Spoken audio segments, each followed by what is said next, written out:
Good morning students, I am Ambika Vasti and I am your mathematics trainer. Today we are going to cover a very important segment of class 8, that is factorization. Factor, a number or expression that divides another number or expression completely without leaving any remainder. For example, 12. It is divisible by 1, 2, 3, 4, 6 and 12. Which means if we divide 12 by any of these numbers, we are going to have 0 as its remainder, which can easily be understood as 1, 2, 3, 4, 6 and 12 has 12 in its table, right? So I hope you all are clear with what is the meaning of the term factor. Basically, if a number divides the other number completely, so it becomes its factor. Moving on to what is its factorization. Expressing a expression in terms of products of its factor. The factor may be number, variable or expression. Now here we are talking about if we are having a particular number or an expression or a given variable and we be representing it in the manner of the products of its factor, then that is known as factorization. So now let's have an example of the factorization of a number, a variable or an expression. So now here, in case we have a number 20, so the factors of the 20 are 2, 2 and 5. Now representing 20 in the multiplication form of its factor is known as factorization of 20. Here we have 4xy. 4 has its factor as 2 cross 2. X getting multiplied to y. So each and every component becomes the factor of the number. And that component's factor, if it is written in multiplication form, becomes its factorization. Here we have the entire expression, which is 2x getting multiplied to x plus y. Now this individual number 2x and the entire term x plus y becomes the factor of the entire expression. Representing this expression in this manner, that is the product of its factor, is known as factorization. Now let's have a look on what is prime factorization. Before getting ahead onto this, I am pretty sure you all must be very well aware of what is prime numbers. Prime numbers are those numbers which has the number itself and 1 as its factor, which means it has just two factors. For example, if we look at 3, 3 is a number which is divisible by 1 and 3 itself. And then comes the number 5, 13, 11, 7, 17 and so on. So now let's see what is prime factorization. Breaking down a number into set of its prime factors which multiplies together to result in the original number is known as the prime factorization. For example, we have the number 15 over here. So now 15 has 3 cross 5 as its prime factors. Now as we can see, 3 itself is a prime number and 5 is also a prime number. Multiplying these two prime numbers, we get 15 itself. So this kind of breaking down into the set of its prime factor is known as prime factorization. So now moving ahead to methods of factorization. We have various methods of factorization that you have to study one by one in 8th, 9th and 10th. As you get ahead, method gets a bit complicated. So getting your basis clear is highly important. So getting ahead with the first method, that is common method. In this method, what we have to do is basically take out common from both of the terms provided to us and then factorize accordingly. Let's have a look onto the question provided us. Here we have the term 15zy plus 5y. Let's factorize it out on the basis of its prime factors and then take out the one which is common in it. 15zy has 5, 3, z and y as its factor. 5y has 5 cross y as its factor. Now if we see 5 and y is common in both of these terms. Now we'll take out the common term out of the bracket and inside from 15zy we have already taken 5 and y. What are we left with? 3z. So we'll take out 3z over here. Here since we have taken both of the terms, we'll have 1 as its factor. So we'll be left over here with 5y in bracket 3z plus 1. This is the factorized form of it. So I hope you all are clear with common method of factorization. Any doubts and queries can be cleared. Factorization by regrouping is the second method of factorizing around. Now let's get started with factorization by regrouping. In this, we have an expression provided. We have to regroup it out on the basis of the common numbers between them. Here we are having an expression x square plus xy plus 8x plus 8y. Now that's pretty obvious for us to decide what do we have to group accordingly to get it its factor form. Here we'll be grouping x square plus xy together and 8x plus 8y together.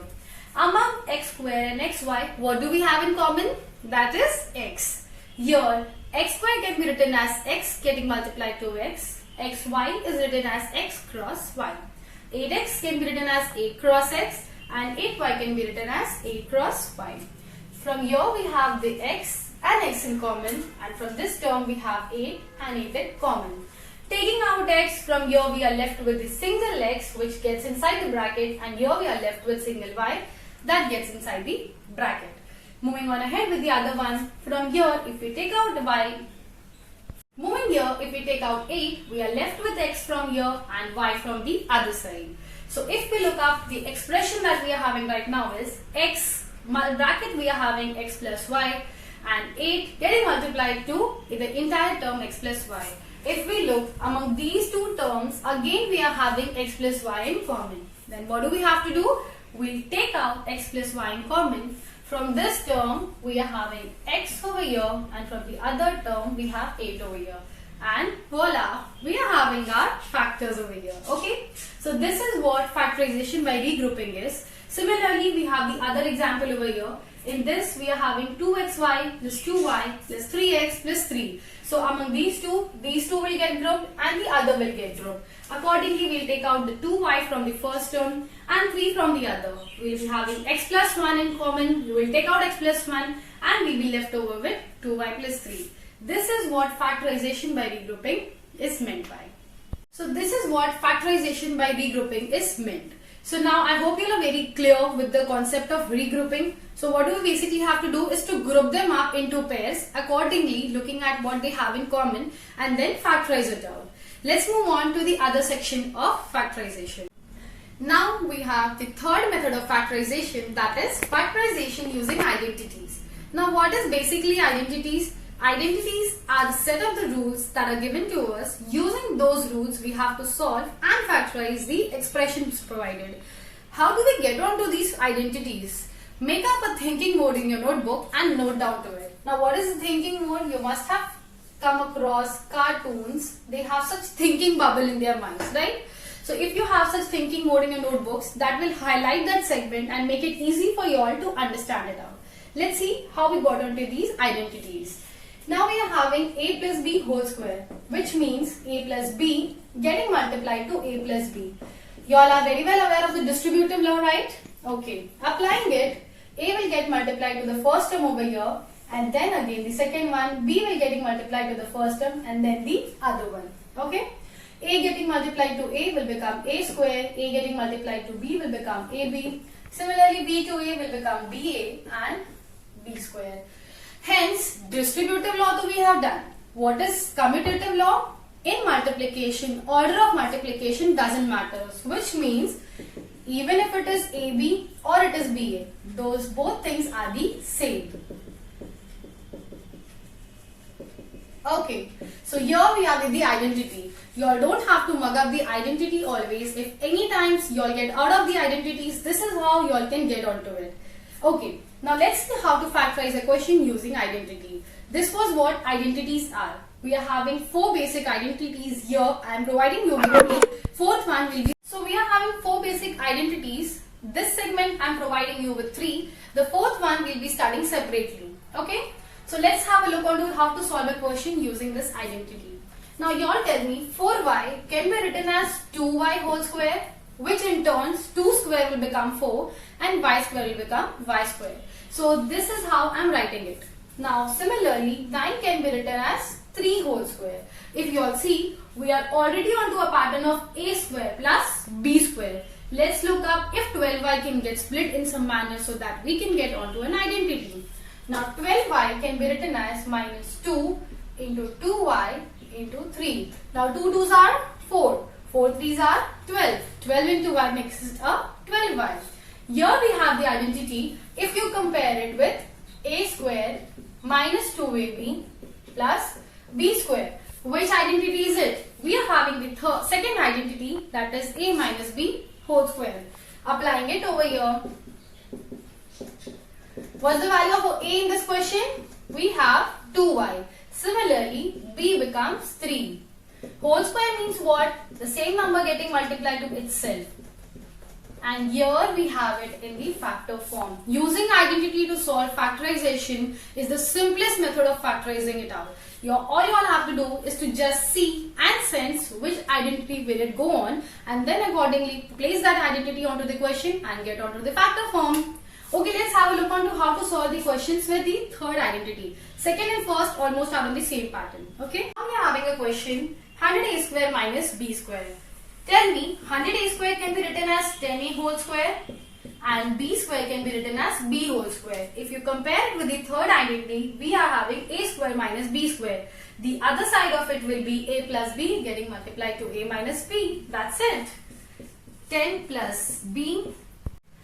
So here we'll be having 10a plus b getting multiplied to 10a minus b.